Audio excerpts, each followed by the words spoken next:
What is up, heroes? This is Midnight Zero, and welcome back to another week of the SFL. This week we're going up against Noah, coach of the shoot. I should know this. The Kamloops Karrablasts. Yes, that is his team, and oh my goodness, is his team a threatening one? He's actually one of the two undefeated teams in the league. Him and Sam, my opponent after Noah, who of course is equally intimidating, if not a little bit more from past experience. But regardless, let's get into his team. I've prepped quite a bit for it. It's going to be a really difficult match. I know Noah's a good battler, and he's got a solid team. So first of all, let's get into his team. His mega is mega... Come on. Work with me, computer. His mega is Mega Beedrill. Now, first of all, look at this thing's stats. That speed is blazing. That attack is so high. And it gets an adaptability boost, meaning its stab bonus, its same type attack bonus, is 100%. So it does double, as opposed to just 50% more damage. Getting a really strong U-turn and Poison Jab to hit a lot of the upcoming fairies is really important. So this thing is a threat, especially from a momentum standpoint as well. The next threat he's got is Tapu Koko. What a monster! Electric terrain boosting its incredible, attack and special attack stats. Its thunder, electric stabs, access to Thunderbolt, Volt Switch, Dazzling Gleam. Typically running special attacking set because its move pool is a bit better, but can also run physical attacks like Wild Charge and Brave Bird and U-turn. So this thing can get a lot of momentum. It can deal a lot of damage, and it's so fast. And then of course to boost, to allow Tapu Koko to run Thunder, we got Pelipper, which brings the rain. Really defensive mon, can run a really bulky set. Of course, its special attack is not too bad neither. It can also run Scald, and when boosted by the rain, it actually does respectable damage. Of course, this is also a good defogger. It's got reliable recovery and roost, and it can U-turn for momentum. The next mon, he's got his Porygon 2. This thing is so bulky. Reliable recovery plus a Violite boosting that ridiculous, boosting his defense def to ridiculous heights. It can toxic most things. It can run Tri-Attack, which is a move I hate so much. It gets Bolt Beam coverage. It's pretty versatile, and it takes a lot of hard hitting to beat down. The next mon is Alolan Marowak, which is one of the mons I used in my Sun playthrough. It was really cool. It can run a really defensive set. It can also run a solid attacking set. You look at its attack stat, it's base 80, but if it runs Thick Club, it gets doubled, base 160. Of course, it doesn't have an item to boost its attack stat then, or to like boost its damage output like a Life Orb and the like, but Stab, Shadow Bone, Stab, Flare Blitz, those are hard hitting moves. It gets Boomerang as well. It can do a lot. It can definitely do a lot. The next mon we got is Kingdra, taking advantage of that rain yet again. It's got solid mix stats. It can run Life Orb mix set. It can run Specs in the rain for hitting hard stab, Hydro Pump, Scald, Surfs. It can hit hard with like Stab, Waterfall. It can hit hard with dropping Dracos. Of course, hitting Power. Swift Swim doubles its speed, which makes it really hard to get past. This thing is a monster. It gets access to Ice Beam as well, and that pretty much covers most of what Kingdras do. It does get Dragon Dance as well, if he decides to bring that. The next mon is, of course, Hitmonlee. Now, I've got a lot of experience using Hitmonlee, and this thing is a threat. That's got a solid attack stat and actually decent Spadef. It can tank a couple of Spadef hits, and access to a so-so, but not bad speed tier, making it a solid Scarf user. Be able to hit hard with high jump kick, poison jab, knockoff, Mach Punch. It's also a rapid spinner. It gets blaze kick. It gets a bunch of different coverage moves, so this thing is a threat to beware of. The next mon he's got is Bronzong.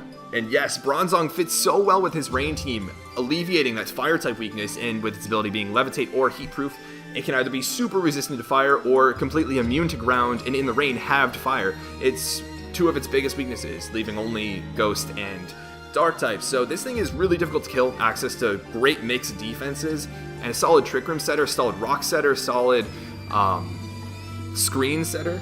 It's a really solid support utility mon. The next mon he's got is Chinchino, which hits a really fast speed tier, outspeeding stuff like my Gengar, and really a lot of the metagame. Its attack stat is not great, but it gets access to the ability Skill Link, meaning multi-hit moves are guaranteed to hit 5 times, making them really solid moves, in addition to Tail Slap, a stab 5-hit move that hits really hard Whether it's Life Orb, whether it's Choice Banded, whether it's King's Rock, which gives you, I think, a 41 or 51% chance to flinch. It gives a 10% chance to flinch on every hit. So it would be what? 9/10 to the 5th power, or 0.9 to the 5th power. So I don't know why I'm doing this. I think that gives you like a 46% chance to break through. Yeah. So either way, sorry about the math. That's really, really annoying. So I don't really want to deal with this thing. Next mon is Lipard, another mon that I personally really like to use and had used in Season 2 of the TGFA. It's got access to Prankster, which is arguably its like most aspect. Arguably its strongest aspect. It gets access to Priority Thunder Wave. It can knock off, it can taunt, it can substitute, it can mess around, it can do a lot.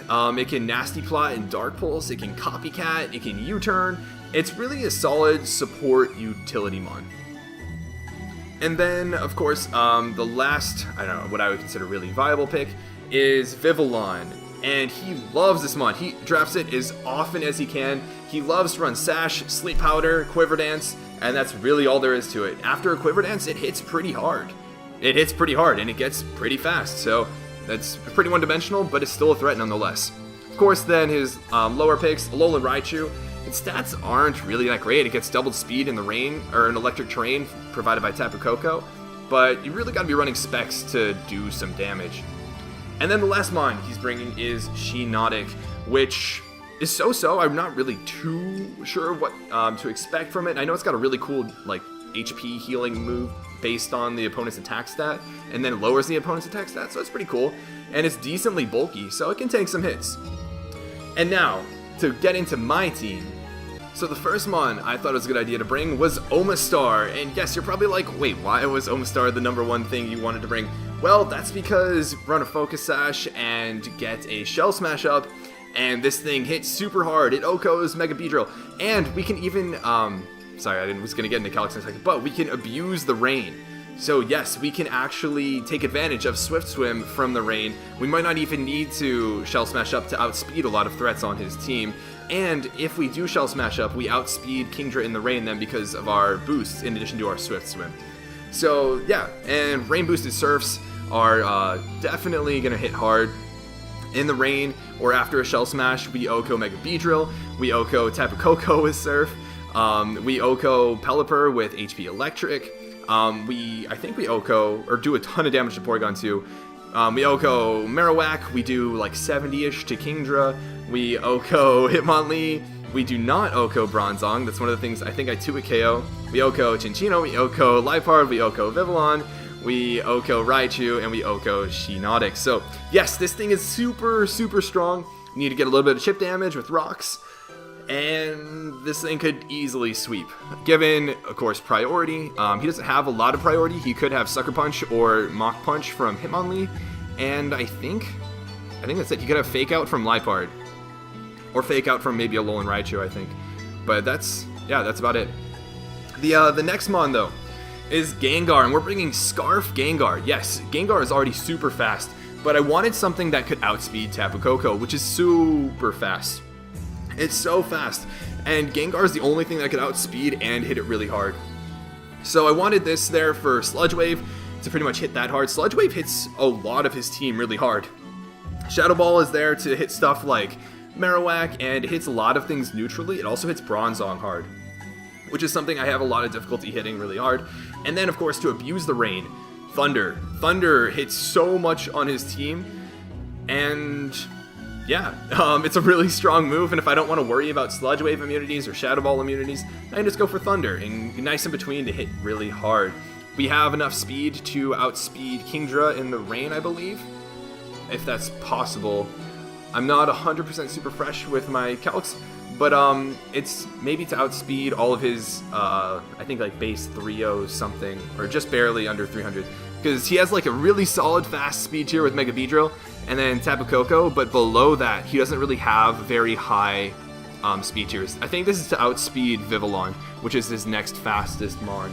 Not 100% sure. Actually, I'm excluding Raichu, but because I outspeed that normally anyways, but So yeah, Modest to hit super hard. Destiny Bond, just in case I absolutely need to get rid of something, and just go in there, Destiny Bond, die, and bring it down with me. So yeah. The next mon we've got is Mega Scizor. Yes, Mega Scizor is going to be back, and it's going to be hitting hard, hopefully. It hasn't been really doing a lot. But that's because I typically try and keep in the back to potentially sweep late game. We're running Bullet Punch and Brutal Swing with SD to boost that and Roost to heal up. Now, we're running a ton of attack. Max attack, Adamant, with a decent amount of bulk, and just enough speed to outspeed some Alolan Marowak sets. Some very, very, even like Porygon 2 if I don't want to risk, Dry Attack. Some like very basic stuff like that. I didn't really want to put too much into speed. We got Bullet Punch because at +2 at Oko is Beedrill, at Oko's Koko. Pelipper doesn't appreciate a +2 Brutal Swing, which is something worth noting. Brutal Swing and Bullet Punch hit Porygon 2 real hard. Brutal Swing is also there primarily for Marowak and for Alolan Raichu and for Bronzong, more importantly. I needed something to damage Bronzong really hard.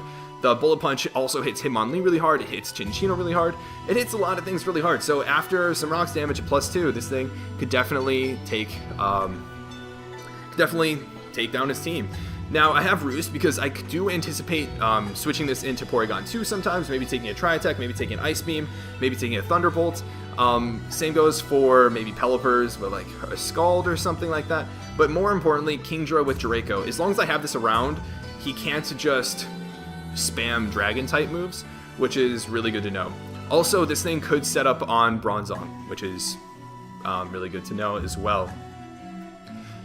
So the next mon we've got is Tapu Fini. Now, Tapu Fini is one of my few defensive mons. I'm arguably the only defensive mon I'm bringing this time around.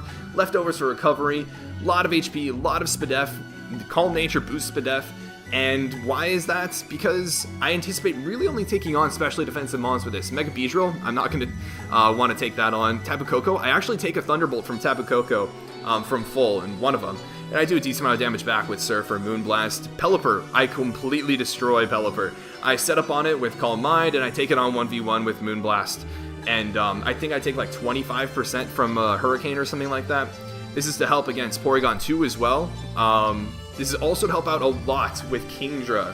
Yes, Kingdra, it can't go for Dragon-type moves. The Misty Terrain weakens Dragon-type moves. It takes on Specs Hydro Pumps really well, even in the rain. We take on Alolan Marowak decently. We don't take... If it's max attack, if it's very offensive, we don't take it on very well. But if it's a defensive Marowak, we can use this to help take it on decently and scare it out with some Surfs, or to get rid of hazards, which I really don't want, breaking like Omastar's Sash. And yeah, this thing takes on Vivillon super well, so that's really nice to have. It also helps out with Liepard, and this thing can also set up on Bronzong, of course, as long as my Misty Terrain is up and I can't get Toxic. So yeah, I can also defog away its screens. The next one we got is Druddigon. Now, I needed a Stealth Rocker, and I wanted something a bit bulkier on the physical side.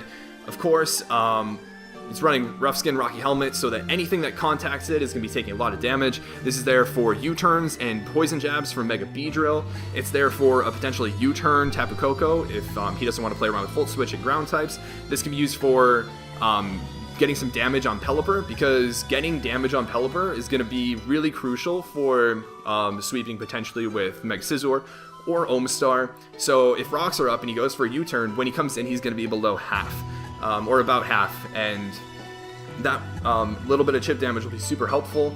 Sucker Punch is there just in case I want to get a little bit of chip damage. Fire Punch is there for Bronzong. Dragon Tail is there to just shuffle things around, to build up that little bit of chip damage I've been talking about with to help set up for a couple of my other sweepers.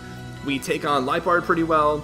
We do decently against the Alolan Marowak. Depends on if we really only take Flare Blitzes really well. But yeah, hopefully this can be used to help take on Hitmonlee or Chinchino. If Chinchino goes for Tail Slap, it dies.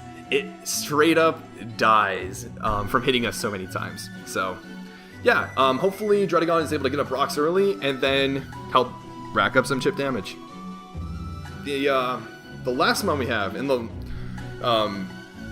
part, arguably a little bit of like the glue, I guess, is Flygon. Now, yes, I'm rocking double choice Scarf again. We're bringing a very offensive team yet again. much to my dismay.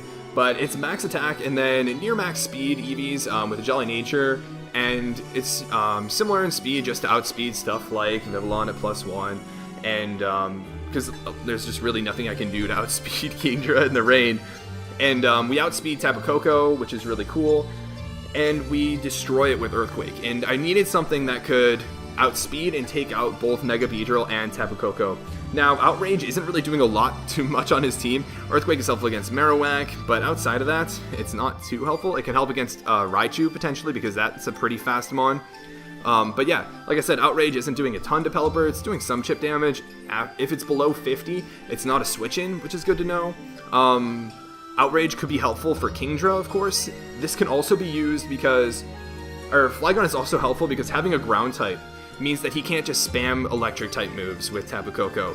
He really needs to think about it, because if I get this thing in, I scare him out and can OHKO him with Earthquake, and that sort of mind game, as much as I'm not going to like having to play with it, will also make Noah a little bit scared to go for certain types of moves and have to make a play in that sense as well. Fire Punch is there because it does a ton of damage to Vivillon and it hits Bronzong, which takes nothing from everything else. And U-Turn of there is there for momentum. And that's the team. Now, I'm really scared for this match. Noah's undefeated, and I know he watches all my videos and everything. He knows how I battle. He's a good battler himself. He'll be a little bit in my head. I'm not 100% sure. I know he's a good battler. He's not a perfect battler, so there will be some predictions where I won't be 100% sure he understands the whole situation. But, of course, he could also try to intentionally play unpredictably. That's also an aspect of the game. I'm going to have to play some, or make some risks to try to get around some of his really hard-hitting mons like Tapu Koko and the like, playing around with, Levitate Flygon, or using my ground type to switch into electric type attacks. Electric types from a mon that is also part fairy type that could probably OHKO me with a Dazzling Gleam. So, lot of scary stuff going on. I'm going to need to make sure I maintain momentum throughout this game if I want to win. But I hope you guys join me to support me. We're currently third in this league, and we're looking to solidify our playoff spot. So hopefully we can do that with this win, and yeah. I'll see you guys in the match. But until then, this has been Midnight Zero, and this mission is complete.